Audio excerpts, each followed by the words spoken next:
Well, welcome to this very, very brief lecture.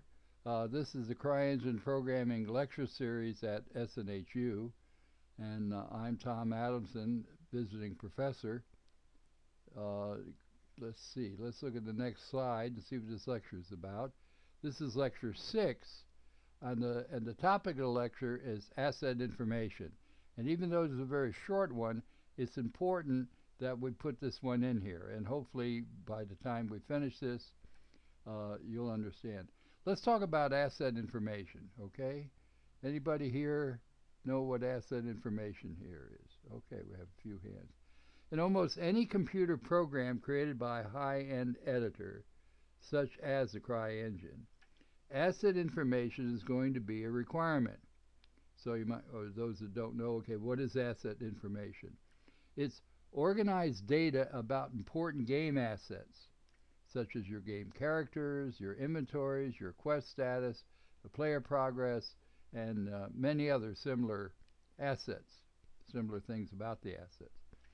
Asset information, for example, when you import a 3D model that you created into your game, a non-player character NPC, it could be something that was created in ZBrush or Maya. That model now needs to be associated with information that will make it real and alive to the player. Now, such information could include, but not be limited to, the NPC health, its mana, its intelligence, its hit points, its level, and similar data. And of course, this stuff changes dynamically while you're playing the game. So, what's available? Okay, generally, a game editor will have proprietary applications exclusive to that editor that will help the game keep track of this important data. Okay, however, recall that in this lecture series, we're going to be introducing topics which have the potential to change very little with time. And by doing this, this is giving us more of a stable educational value for our learning investment. Now, we're going to put the time into learning this stuff. We don't want it changing 6 months from now, and then we have to relearn stuff over again. We want to stay with things that are going to be stable. So that's really what we're getting to here.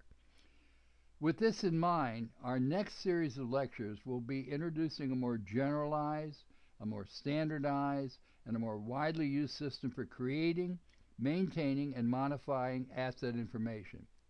This comes under the general category of a database. Now you might say, database? Wow, man, I don't know anything about databases.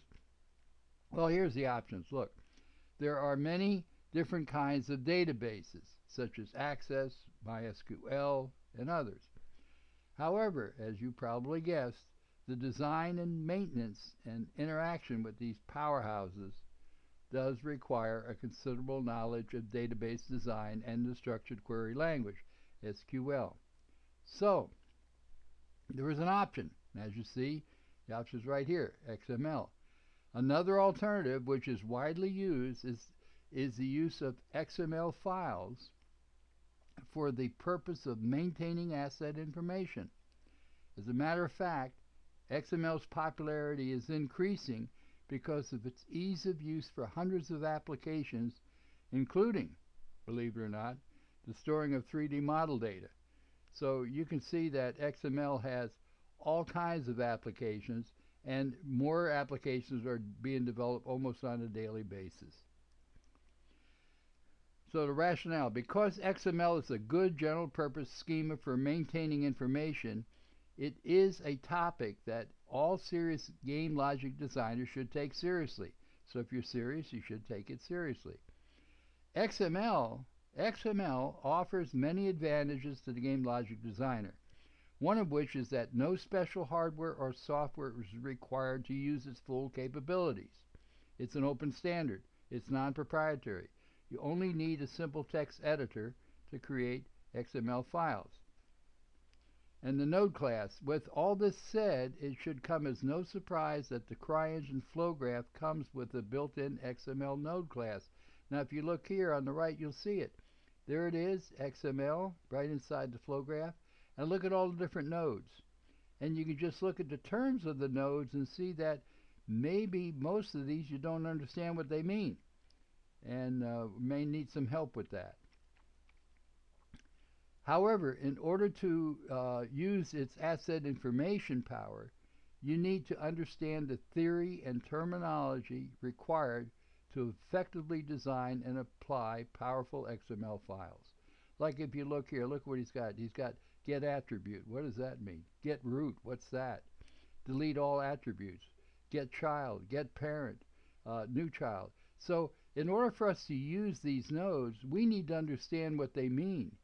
So if we take a brief tour of these nodes available in this node class, it should illustrate that an understanding of XML structure and terminology is required to effectively use any XML tool, such as the one that's offered here by the Cry engine.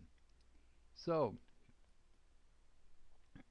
the conclusion is, as you might expect, our next series of lectures will be on XML terminology, the design of XML files, the use of an XML file editor parser, such as the CryEngine XML node class, with applications of game logic design and computer game integration. Okay, I'd like to thank you for your attention. Please feel free to leave comments and suggestions as we continue this lecture series, and I'll be happy to stay and answer any questions and go back over any material. Okay, that's it for this lecture.